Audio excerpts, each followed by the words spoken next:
ఒక bumper offer నువ్వు అంటున్నావు కదా నేను కుల గణన చేసిన బీసీలందరూ సంతోషంగా ఉండరు, నేను రైతు బంద్ చేసిన రైతులందరూ సంతోషంగా ఉండరు, రైతు కూలీలకు పైసలు వేసిన వాళ్ళు సంతోషంగా ఉన్నారు, అందరు ఇళ్లకు కాయిదాలు ఇచ్చిన పేదోళ్ళందరూ సంతోషంగా ఉన్నారు అంటున్నావు కదా.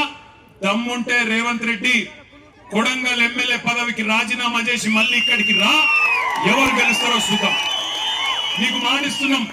నీకు మాటిస్తున్నాం మేము ఇంతమంది రాము, నువ్వు భయపడకు. మేము ఇంతమంది రాము ప్రచారంకు.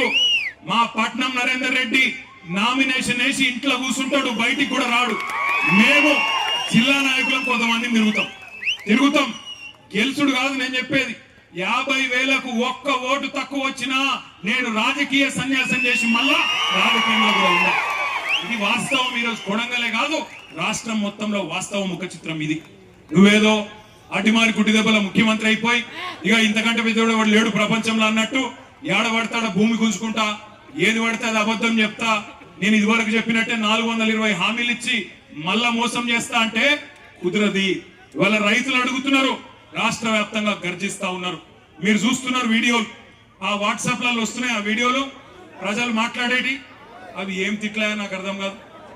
అవి ఏమన్నా తిట్లా. ఇంకోడు మనిషి అంటోడైతే బకెట్లో 2 మగులు నీళ్ళు పోసుకొని దుంకి చచ్చిపోతుంది. రేవంత్ రెడ్డి కాబట్టి నేను నడుస్తాను, రేషం లేని బతుకు కాబట్టి నడుస్తాను. నేను అంటున్నా ఒక్కసారి ఆలోచన చేయండి, అవి ఏం తిట్లు. తెలుగు భాషలో గన్ని తిట్లుంటాయని కూడా తెలియదు నాకు. రకరకాల తిట్లు తిడతాను. భయం కూడా పడతలేడు వాడు.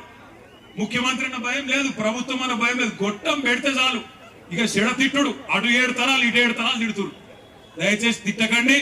ఆయన ముఖ్యమంత్రి, పదవి కన్నా గౌరవం ఇవ్వండి. కానీ ఎన్నికల్లో మాత్రం ఈ మోసగానికి గట్టిగా బుద్ధి చెప్పండి. కాంగ్రెస్ పార్టీకి గట్టిగా బుద్ధి